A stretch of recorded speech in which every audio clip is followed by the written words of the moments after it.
மோகன் கொஞ்சம் சவுண்டா பேசுங்க, வாய்ஸ் அவ்வளோ கிளியரா இல்லை. 1 minute. அப்படியா, 1 second. நீங்க எல்லாருமே தமிழ் தான் நினைக்கிறேன். தமிழ்லயே பேசிடலாம். சரிங்களா? உங்க வாய்ஸ் தான் பயங்கர கணீர் இருக்கு. அது வலிக்குது. காது வலிக்குதா? ஆமா. சரி, ஃபைன். ஓகே, வில் ஸ்டார்ட் நவ. ஓகே.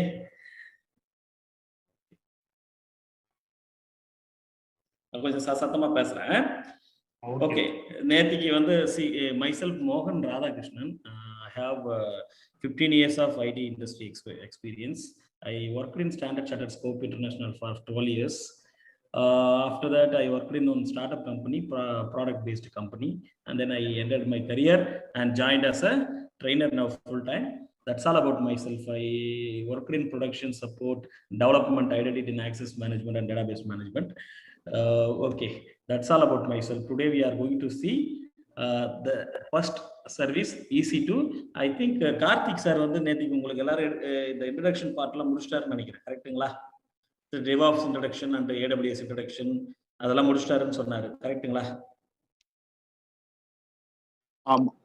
எஸ், இன்ட்ரோடக்ஷன் முடிச்சிட்டேன். சரி. DevOps and AWS is over. அதாவது introduction is over. நம்ம இனிஷியலா ஒரு சர்வீஸ் பார்க்கறதுக்கு முன்னாடி நம்மளோட ஸ்டைல்ல, என்னோட ஸ்டைல்ல I have to start the session. ஓகேவா? So I need to introduce myself and I have to tell something from the cloud services. அந்த அதுக்கு அப்புறமேல தான் நான் வந்து ஸ்டார்ட் பண்ணுவேன். ஓகே, கிளவுட் கம்ப்யூட்டிங்னா என்ன அப்படின்னு சொல்லிட்டு தெளிவா சொல்லிட்டு இருப்பாங்க. ஏற்கனவே உங்களுக்கே தெரியும். Combination of services which is available in the cloud. இப்போ நமக்கு வந்து AWSல இருக்கு. AWSல எத்தனை சர்வீசஸ் இருக்குன்னா close to 200 fully featured services இருக்கு. ஆடிபிளா இருக்குங்களா? ஓகே, fully featured services நமக்கு இருக்கு. என்னென்ன இன்ஃப்ராஸ்ட்ரக்சர் இருக்கு அப்படின்னா, ஸோ இன்ஃப்ராஸ்ட்ரக்சர் அப்படின்னாலே வந்து server, storage, security, database, network and application. இதெல்லாம் வந்து we call it as a server engineering. இதை வந்து 6 engineerings அப்படின்னு சொல்லுவோம் நம்ம ரியல் டைம்ல. ஸோ ஏதாவது ஒரு இடத்துல தான் நம்ம வந்து ஒர்க் பண்ணுவோம். பார்த்தீங்கன்னா உங்களோட நேச்சர் ஆஃப் த ஜாப் வச்சு நம்ம பார்த்தோம்னா ஏதோ ஒரு இடத்துல தான் நம்ம ஒர்க் பண்ணிட்டு இருப்போம். Either in server or storage, security, ஏதோ ஒரு இடத்துல ஒர்க் பண்ணிட்டு இருப்போம். மல்டி ரோல்ஸ் பண்ணக்கூடியவங்களும் இருப்பாங்க. யாரானா அவங்கள தான் வந்து நம்ம வந்து என்ன சொல்றாங்கன்னா, நான் சொல்றேன், அதுக்கு தான் நம்ம ஆக்சுவலி தயாராகிட்டு இருக்கோம். நம்ம வந்து ஒரு ஸ்பெசிஃபிக்கா ஒரு இன்ஜினியரிங்ல தான் ஒர்க் பண்ண போறோன்றது கிடையாது. we are going to govern everybody in the company. அதனால தான் we are top on the tree. ஒரு எக்ஸாம்பிள் சொல்லிட்டு இருக்கேன். இது வேற எதுவும் கிடையாது. சரி, okay, I am going to mute. I forgot to mute.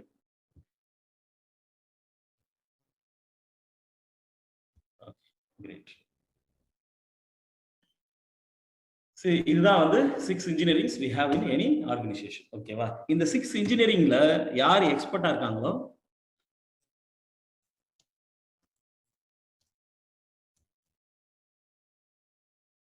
equal to solution architect. நம்மளோட எய்ம் வந்து to become a solution architect in as a AWS profession instead of DevOps profession or instead of SysOps profession. நம்மளோட aim வந்து should be solution architect. Then only you can be a expert in all 6 engineerings. That is why we are studying over at least ஒரு 2 services நாலும் ஒரு இன்ஃப்ராஸ்ட்ரக்சர்ல வந்து நம்ம படிச்சிருக்கோம். புரியுதுங்களா? சரி, உங்களுக்கு கேட்டாங்கன்னா நான் சொல்யூஷன் ஆர்கிடெக்ட் ஆகிறதுக்கு தான் நான் படிக்கிறேன் அப்படின்னு சொல்லி நீங்க சொல்லணும். கிரேட். சர்டிஃபிகேஷன்ஸ்லாம் என்ன இருக்கு அப்படின்னு சொல்லிட்டு ஏற்கனவே சொல்லியிருப்பாங்க. இருந்தாலும் நான் ரிப்பீட் பண்றேன். சர்டிஃபிகேஷன் வந்து அசோசியேட் லெவல் இருக்கு. And then we have something called professional level.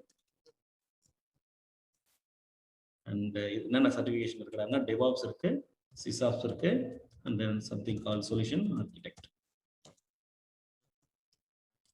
சரியா? That's more than enough. அதுக்கப்புறம் பார்த்தீங்கன்னா நிறைய கேட்டகரிஸ் இருக்கு நமக்கு. இன்னைக்கு நம்ம பார்க்க போற பிரைமரி சர்வீஸ், ஃபர்ஸ்ட் சர்வீஸ் எதுனா ஸ்டோரேஜ் இன்ஜினியரிங்ல இருந்து EC2 அப்படின்ற ஒரு சர்வீஸை நம்ம பார்க்க போறோம். So we are going to see storage engineering EC2.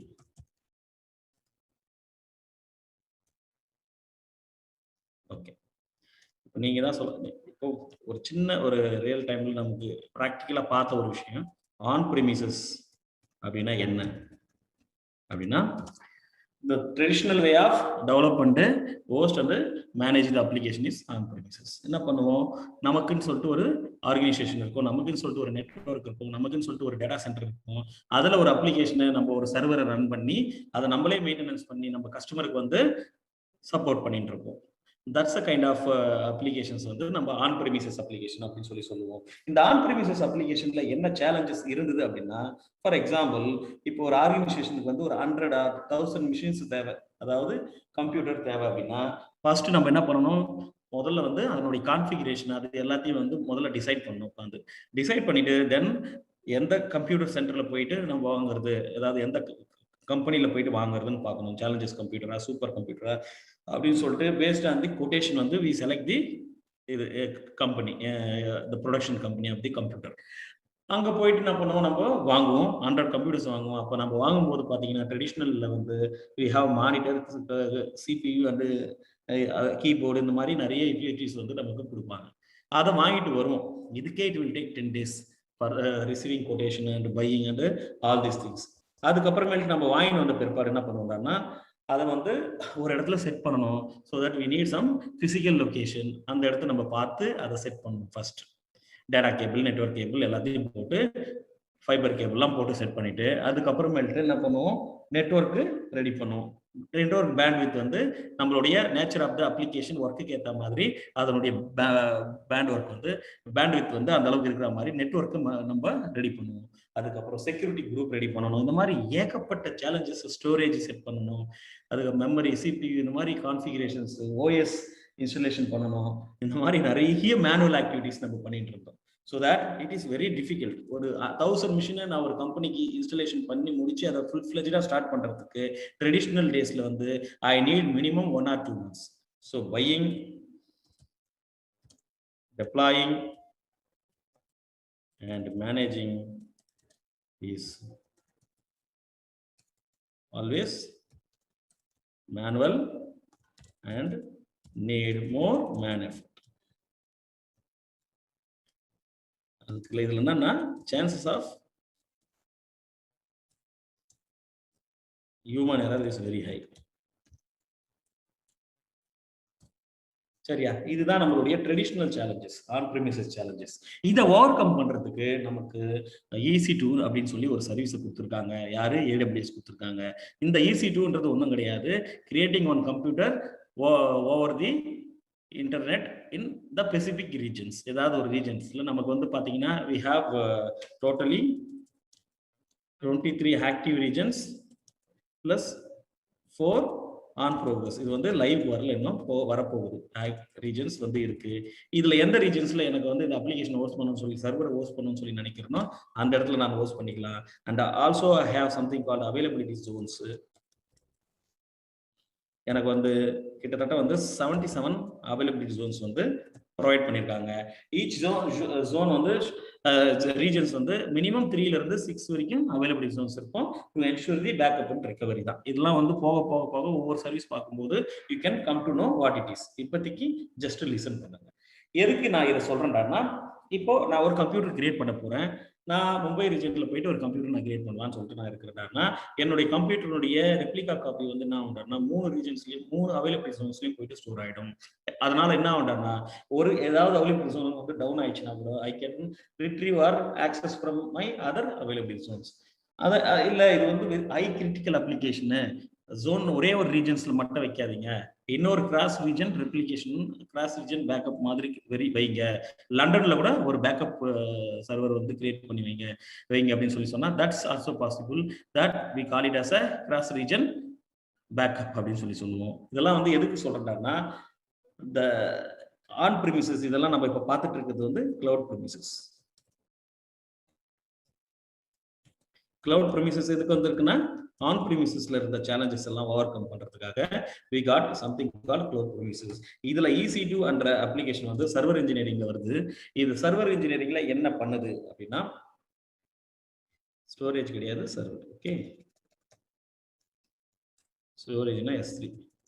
Server இன்ஜினியரிங்ல EC2 அப்படின்னா ரீசைசபிள் எலாஸ்டிக் கிளவுட் கம்ப்யூட்டிங் அப்படின்னு சொல்லுவாங்க. இதை ஏன் அப்படி சொல்றோம் அப்படின்றத நீங்க பொறுமையா தெரிஞ்சுப்பீங்க. Resizable elastic cloud computing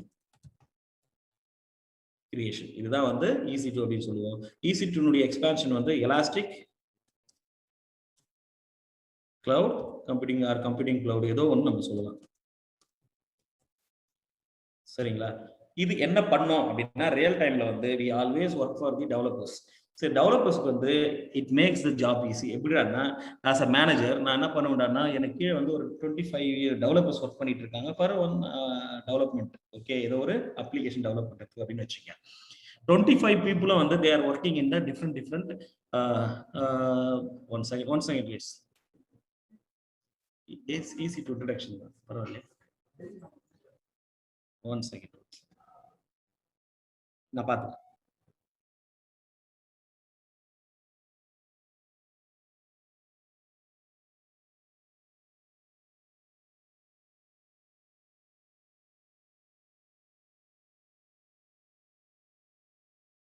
Sorry, see, resizable cloud computing creation over the internet is nothing but EC2 அப்படின்னு சொல்றோம்.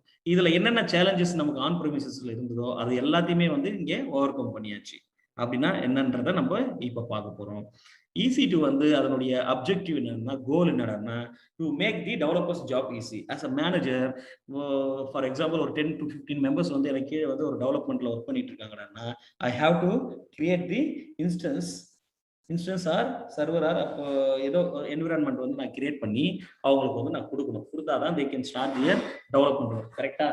ஃபார் தட் ட்ரெடிஷ்னலா நம்ம ஃபாலோ பண்ண சிஸ்டத்துல வந்து பாத்தீங்கன்னா, everybody should be available in the same location. கரெக்டா? Physically they should be there in the same location. அப்பதான் வந்து it is very easy to handle it. ஆனா cloud computing அப்படி கிடையாது. We can create the cloud computing using any cloud services like AWS, and then we can share the credential to the developers and make the developers to start their development task. So it is making developers to it is actually helping developers to work without any interruptions, without any, அதாவது என்னன்னா, செட்டப்புக்கு டெப்ளாய்க்கும் manage பண்றதுக்கும் அவங்க time spend பண்ணாம they can start their actual development task immediately. ஓகேவா? அதுக்கு தான் வந்து இது ஒர்க் ஆகுது. So what is the end goal அப்படின்னா, makes developers job easy, avoids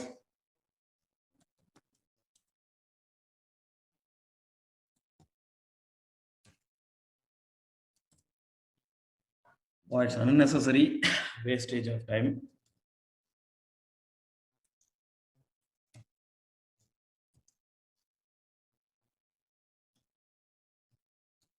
By rather deploy and manage. Okay, or otherwise we can call it as a setup. Okay, wow. Okay. Now we'll see what is EC2 and its benefits. Enna benefits அப்படி இருக்குன்னு சொல்லி பார்க்கலாம். Benefits of EC2. என்ன benefits அப்படின்னா, we have n number of benefits. அதுல வந்து ரொம்ப ஸ்பெசிஃபிக்கா நம்ம சொல்ல போறது வந்து காஸ்ட் எஃபெக்டிவ். கரெக்டா? we can avoid more man effort and high available. எப்படின்னா, we have multiple zones, multiple regions. இப்போ ஏதாவது ஒரு ஜோனோ ஒரு ரீஜன்ஸோ வந்து ஃபெயிலியர் ஆயிடுச்சுனாலும் டவுன் ஆயிடுச்சுனாலும் we can retrieve or we can access our application from other regions or other available regions. So இது என்ன பண்ணுது, அப்போ ஹை அவைலபிலிட்டியை நமக்கு அஷூரன்ஸ் கொடுக்குது.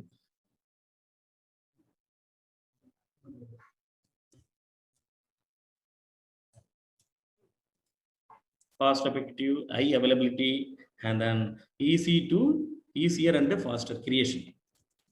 ஈஸியா கிரியேட் பண்ணிடலாம், ரொம்ப ஃபாஸ்டாக கிரியேட் பண்ணிடலாம். அது எப்படின்றத நீங்க பார்க்க போறீங்க. ரீசைசபிள் அண்ட் எலாஸ்டிக், இது என்னன்றது வந்து நீங்க வந்து அட்வான்ஸ்டு வரும்போது பார்ப்பீங்க. ரீசைசபிள் அண்ட் எலாஸ்டிக் என்ன அப்படின்னு சொல்லி நீங்க அடுத்து நீங்க பார்ப்பீங்க. ஸோ இதெல்லாம் வந்து கீ பெனிஃபிட்ஸ் அப்படின்னு சொல்லலாம். நிறைய பெனிஃபிட்ஸ் இருக்கு. கீ பெனிஃபிட்ஸ் இது, இந்த எண்டு கோல், இதெல்லாம் வந்து EC2 இது வந்து நான் ஹைலைட் பண்ணியிருக்கேன். Now we are going to see how to create a EC2 now. Okay, எப்படி ஒரு கம்ப்யூட்டரை நம்ம கிளவுட்ல கிரியேட் பண்ண போறோம், இன் ஸ்பெசிபிக் ரீஜன் எப்படி கிரியேட் பண்ண போறோம்னு சொல்லிட்டு பார்க்க போறோம்.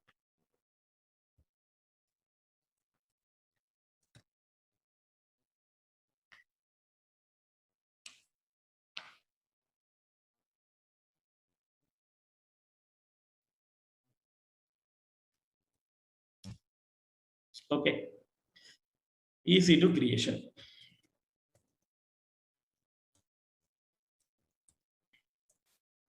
நமக்கு வந்து பாத்தீங்கன்னா we have only 8 steps to create the EC2.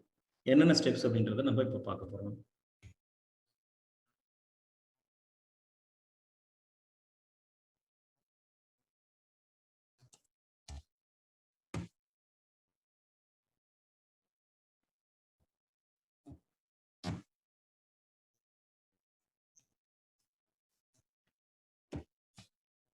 Step 1, OS selection. OS அதை நம்ம வந்து AMI ன்னு கூட இங்க சொல்லுவோம். AMI, Amazon Machine Image. என்ன OS வந்து உங்களுக்கு இந்த கம்ப்யூட்டருக்கு நீங்க செலக்ட் பண்ண போறீங்க. அப்போ AWS வந்து ப்ரீடிஃபைண்டா ஒரு சில AMIs OS நமக்கு வந்து சொல்லியிருக்காங்க. அந்த OS வந்து பேஸா எடுத்து நம்ம வந்து இன்ஸ்டன்ஸ் கிரியேட் பண்ணலாம். What are all those OS அப்படின்னா Windows, Amazon, Linux, Ubuntu, SUSE and Red Hat அப்படின்னு சொல்லிட்டு 5 OS வந்து சப்போர்ட் பண்றாங்க. செகண்ட் வந்து ஹார்ட்வேர்ஸ். என்னென்ன ஹார்ட்வேர்ஸ் உங்களுக்கு தேவை அப்படின்னு சொல்லி நம்ம சூஸ் பண்ணுவோம். இதை வேற மாதிரி கூப்பிடுவாங்க இங்கே. அதை நீங்க வந்து எப்படி பண்ணணும்னா இன்ஸ்டன்ஸ் டைப் அப்படின்னு சொல்லி சொல்லுவாங்க. என்ன இன்ஸ்டன்ஸ் டைப் அப்படின்னு சொல்லி சொல்லுவாங்க. என்னென்ன ஹார்ட்வேர்ஸ்னா என்ன? we have to select the CPU and memory. அவ்வளவுதான். புரியுதுங்களா? இதுல நமக்கு வந்து ஃப்ரீ டயர் எலிஜிபிள் அப்படின்னு சொல்லிட்டு ஒன்று இருக்கு. ஃப்ரீ டயர் எலிஜிபிலிட்டி பத்தி சொல்லியிருப்பாருன்னு நினைக்கிறேன் பிரைசிங்ல கார்த்திக் சார். அப்புறமேட்டு அக்கௌண்ட் கிரியேஷன் பத்தி சொல்லியிருக்காருங்களா?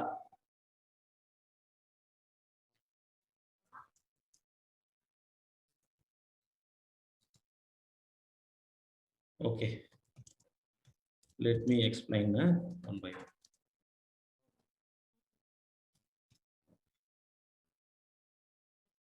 Okay, great. How to create an account? So just இந்த EC2 creation வந்து அப்படியே வச்சிருக்கலாம். ஃபர்ஸ்ட் அதுக்கு எல்லாத்துக்கும் முன்னாடி வந்து AWS அக்கௌண்ட் கிரியேட் பண்ணணும். AWS management console account creation இது நம்ம பண்ணிடணும்.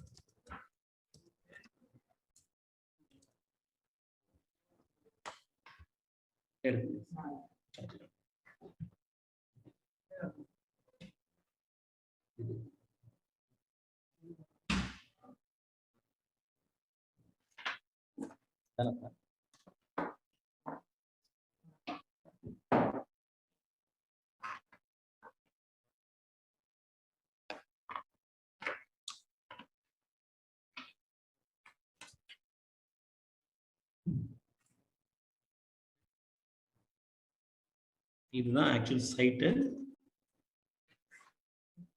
Okay, that's what I asked. Okay, இந்த சைட்ல போயிட்டு you should follow the 5 steps to create the account. அவ்வளவுதான்.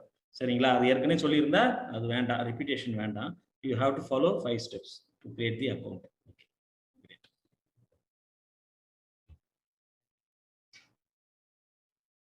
ஓகே, அக்கௌண்ட் கிரியேட் பண்ணியாச்சு.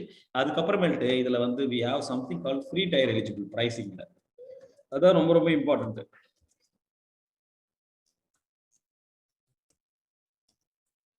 என்ன ஃப்ரீ டயர் எலிஜிபிள்னா, see for account creation AWS will charge only 2 rupees. It will be refunded within 15 days. Okay வா? rupees 2 for creation and refund பண்ணிடுவாங்க. plus we have 750 hours on the free tier eligible. Up to 1 year we can use it. Okay, 1 year. ரைட்டா? சரி, இப்போ நம்ம என்ன பண்ண போறோம்டா, அந்த free tyre எலிஜிபிள்ல வந்து இன்ஸ்டன்ஸ் டைப்ல வந்து t2.micro அப்படின்னு சொல்லிட்டு ஒரு இன்ஸ்டன்ஸ் டைப் இருக்கு. t2.micro which has virtual CPU of 1 GB, virtual CPU and RAM வந்து 11 GB. ஓகேவா? இது மட்டும் தான் நமக்கு ஃப்ரீ டயர் எலிஜிபிலிட்டி இருக்கு. ஃபார் டெமோ பர்பஸ் நம்ம எப்பவுமே வந்து இதை தான் நம்ம சூஸ் பண்ணுவோம். இதுல வந்து சம்திங் கால்ட் ஃபேமிலி டைப் அப்படின்னு சொல்லி சொல்லுவாங்க. நிறைய ஃபேமிலிஸ் இருக்கும். என்னன்னா ஜெனரல் பர்பஸ்ன்னு இருக்கும். and we have something called memory optimized, and then storage optimized, compute optimized. இந்த மாதிரி we have n number of இது இருக்கும். எப்போ இந்த டைப்ஸ் எல்லாம் நம்ம வந்து எடுப்போம் அப்படின்னா என்ன அர்த்தம்னா, ஃபார் எக்ஸாம்பிள் இப்போ வந்து பார்த்தீங்கன்னா big data warehouse kind of applications இருக்குன்னு சொல்லுங்க நினச்சிக்கங்க. என்னோட அப்ளிகேஷன் வந்து டேட்டா வேர்ஹவுஸ் அப்ளிகேஷனு அப்படின்னு சொல்லி நினச்சா என்னோட அப்ளிகேஷனுக்கு வந்து ஸ்டோரேஜ் வந்து அதிகமாக இருக்கணும். Then I will select the storage optimised family. அதுக்கப்புறமேட்டு என்னுடைய அப்ளிகேஷன் வந்து பிக் டேட்டா அப்ளிகேஷனு. ஸ்டோரேஜும் தேவை தான், இருந்தாலும் பேரலல் ப்ராசஸிங் எனக்கு வந்து தேவைப்படுது அந்த இடத்துலன்றதுனால Hadoop kind of applications I will choose the memory optimized to enable because that parallel processing is taking place in the memory level. Okay, அதனால I will go with the memory optimized. Something like banking applications வந்து நமக்கு வந்து calculations நிறைய போடுவாங்க சரிங்களா, logics நிறைய இருக்கும். அந்த மாதிரி லாஜிக் கால்குலேஷன் வரும்போது we select the family as a compute optimized. If we are not sure about the particular application nature அப்படின்னும் போது we select the general purpose. ஓகேவா? இந்த மாதிரி இன்னும் 2 டைப் இருக்கு. CPU ஏதோ ஒன்று 2 இருக்கு, அதுவும் என்னன்னு சொல்லி நீங்க பாத்துக்கோங்க. இந்த இடத்துல அதான் வரும். See for demo purpose we have free tier only general purpose. அதுவும் வந்து t2.micro தான் இருக்கு நமக்கு. அததான் நம்ம சூஸ் பண்ணி பண்ணணும். ஓகே, தேர்ட் ஸ்டெப்ல வந்து என்ன பண்ணணும்னா கான்ஃபிகரேஷன் அப்படின்னு சொல்லிட்டு இருக்கு. கான்ஃபிகரேஷன் அப்படின்னா என்னன்னா, so at the same time we can create n number of instances. அதுக்கு வந்து இன்ஸ்டன்ஸ் வந்து நியூமரிக்கல் வேல்யூ நம்ம பாஸ் பண்ணுவோம் பேராமீட்டரை. அது 2 போட்டோம்னா 2 மிஷின் கிரியேட் ஆகிடும், 4 போட்டோம்னா 4 மிஷின் கிரியேட் ஆகிடும், 100 போட்டால் 100 மிஷின்ஸ் வந்து நமக்கு கிரியேட் ஆகிடும். அது ஒன்று. அதுக்கப்புறமேட்டு network type and then subnet, இதெல்லாம் வந்து பின்னாடி படிப்பீங்க. And IP address generation, something called bootstrap, இதெல்லாம் வந்து இந்த இடத்துல இருக்கும். பூட்ஸ்ட்ராப் வந்து நான் வந்து வாட் இஸ் பூட்ஸ்ட்ராப் அப்படின்னு சொல்லிட்டு how it is helping in the real time, இது எல்லாத்தையும் வந்து நான் உங்களுக்கு வந்து அசைன்மெண்ட்டாக கொடுப்பேன். ஜஸ்ட் கூகுள் பண்ணி பார்த்தீங்கனாலே கிளியரா தெரியும். இப்போ நான் சொன்னேன்னா அதில் சுவாரஸ்யம் இருக்காதுன்றதுக்காக I am keeping it as such. ஏன்னா நிறைய பார்ப்போம் இன் ஃபியூச்சர். ஸ்டேஜ் 4ல வந்து பார்த்தீங்கன்னா ஸ்டோரேஜ். வாட் இஸ் ஸ்டோரேஜ் அப்படின்னா நத்திங் பட் இந்த நம்மளுடைய C drive, D drive, E drive இருக்கு இல்லையா, அதுதான். இந்த இடத்துல எப்படி கூப்பிடுவாங்கன்னா இதை இபிஎஸ் அப்படின்னு சொல்லுவாங்க. இபிஎஸ் சரிங்களா, இபிஎஸ். இபிஎஸ்னா எலாஸ்டிக் பிளாக் ஸ்டோர். பிளாக் ஸ்டோர்னா மெமரியில போய் ஸ்டோர் ஆகுதுன்னு அர்த்தம். எலாஸ்டிக் பிளாக் ஸ்டோரை தான் நம்ம இபிஎஸ் சொல்லுவோம். ஒரு இன்ஸ்டன்ஸுக்கு, ஒரு சர்வருக்கு, ஒரு EC2 இன்ஸ்டன்ஸுக்கு வந்து up to 100 EPS can have. ஒரு இபிஎஸ்னுடைய ரேஞ்ச் வந்து மேக்ஸ் கெப்பாசிட்டி வந்து பாத்தீங்கன்னா it can store up to 16 terabytes. சரிங்களா? இப்போ நீங்க கேட்கலாம், இந்த இடத்துல ஒரு பிரில்லியன்ட் கொஸ்டின் ஒன்று கேட்கலாம். இந்த இடத்துல இவ்வளவு ரெஸ்ட்ரிக்ட் பண்ணி 100 இபிஎஸ் தான் கொடுத்துருக்காங்களே, இப்போ என்னோட அப்ளிகேஷன் நேச்சருக்கு ஏற்ற மாதிரி மேற்கொண்டு நான் என்னோட இபிஎஸ் நான் இன்க்ரீஸ் பண்ணோம்னா எப்படி பண்றது அப்படின்னு சொல்லி கேட்கலாம். Which is highly possible. அது எப்படின்றத வந்து we can see through support we can increase with the help of AWS management. அதை நம்ம பார்க்க போறோம். ஸ்டெப் 5 வந்து nothing but security group அப்படின்னு சொல்லுவாங்க. tags name the server for the future identification. இது ஒன்றும் கிடையாது. ஃபியூச்சர் ஐடென்டிஃபிகேஷனுக்காக ஒரு நேம் புரியுற மாதிரி நம்ம வச்சுப்போம். அதுக்கப்புறமேட்டு செக்யூரிட்டி குரூப். செக்யூரிட்டி குரூப், இந்த செக்யூரிட்டி குரூப்ல என்ன சொல்லுது அப்படின்னா how you are going to access your application or server using which protocol. புரோட்டோகால்னா உங்களுக்கு நல்லா தெரியும், இதுதான் நம்ம புரோட்டோகால் அப்படின்னு சொல்லுவோம்.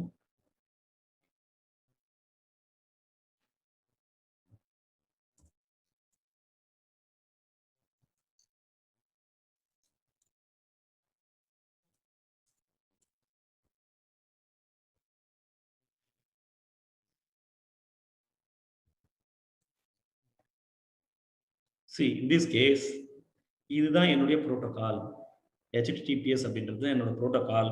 I am actually accessing the Amazon Management Console using this protocol அப்படின்னு சொல்றேன். இந்த புரோட்டோகாலினுடைய போர்ட் நம்பர் வந்து என்ன இருக்குன்னா, what is this protocol port நம்பர்னா 3389. Very good. 3389 வந்து போர்ட் நம்பர் ஆஃப் HTTPS. இந்த போர்ட் நம்பர் வந்து பேஸ் பண்ணி இந்த பர்டிகுலர் சர்வரை நான் ஆக்சுவலி வந்து அமேசான் மேனேஜ்மெண்ட் கன்சோலை நான் வந்து ஆக்சஸ் பண்றேன் அப்படின்னு சொல்லி சொல்றேன். அதே மாதிரி நான் கிரியேட் பண்ற சர்வரை எந்த ப்ரோட்டோகால் வச்சு நீ ஆக்சஸ் பண்ண போறேன்னு சொல்லி நம்மளுக்கு கேட்கும். We have 0 to 65,535 port numbers are available. இதுல நம்மளோட அப்ளிகேஷன் நேச்சருக்கு ஏற்ற மாதிரி we select the protocols. இந்த இடத்துல போய் பாத்தீங்கன்னா லாக் பண்ணிருக்கு இல்லையா, இந்த இடத்துல சர்டிபிகேட் இருக்கும். யார் கொடுத்துருக்காங்கன்னா issued by the அமேசான். இதனுடைய வேலிடிட்டி பார்த்தீங்கன்னா 2022 ஜான்வரி வரைக்கும் இருக்கு. ஓகேங்களா, இன்னும் ஆல்மோஸ்ட் ஒரு 8 months வந்து வேலிடிட்டி இருக்கு. இந்த மாதிரி சர்டிஃபிகேஷன் ஒரு ஐஎஸ்ஓ இது சர்டிஃபைடு கம்பெனி கிட்ட இருந்து நம்ம வாங்குவோம். கரெக்டா? Great. So how to access our application is nothing but protocol using which firewall கூட சொல்லுவாங்க. இதுல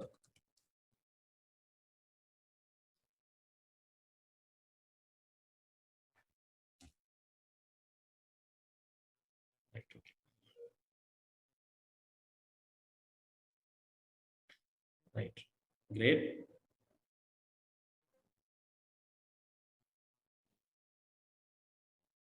செக்யூரிட்டி குரூப் வந்து செலக்ட் பண்ணிட்டோம். the ranges from 0 to 65,535 வரைக்கும் இருக்கு.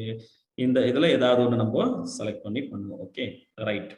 Depends upon the requirement of the application, how we are going to access it. அதுக்கப்புறமேட்டு we have something called source ன்னு சொல்லுவாங்க. source வந்து 0.0.0.0.0/0 ன்னு கொடுத்தோம்னா I can access my application from anywhere அப்படின்னு சொல்லி அர்த்தம். From any network. So where you are going to access, through which protocol you are going to access your server. அதுதான் இந்த இடத்துல நம்ம ஸ்பெசிஃபை பண்ணுவோம் செக்யூரிட்டி குரூப்ல. ஓகேங்களா, we are creating one இது port, that's it. அந்த போர்ட்டை நம்ம ஓபன் பண்றதுக்கு we need a key. கரெக்டா, போர்ட் இருக்கிற இடம் தெரிஞ்சிச்சு, we need key. அதனால வந்து for login purpose we need a key pair generation அப்படின்னு சொல்லுவாங்க. இதெல்லாம் வந்து பார்க்கும்போது உங்களுக்கு புரிஞ்சிடும். So initially we will get one private key file. PEM-னா privacy enhanced mail. என்ன இது? private key and encrypted. கரெக்டா? encrypted private key. கரெக்டா? இதை வச்சு நம்மளால லாகின் பண்ண முடியாது. so that we have to convert into PEM PPK file ன்னு சொல்லிட்டு decrypted public key-யா மாத்தணும். public key. சரியா? இதை வந்து நம்ம என்ன சொல்றோம்னா குட்டி பிரைவேட் கீ ஃபைல் அப்படின்னு சொல்லுவாங்க. குட்டி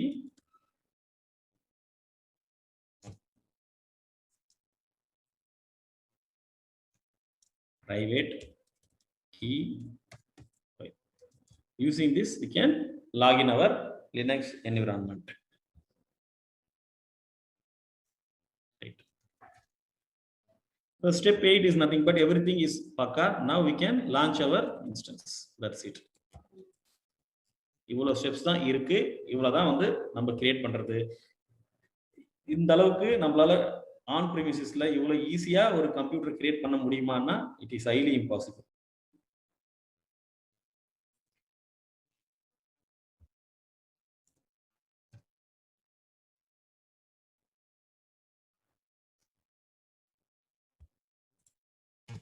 Okay. Right.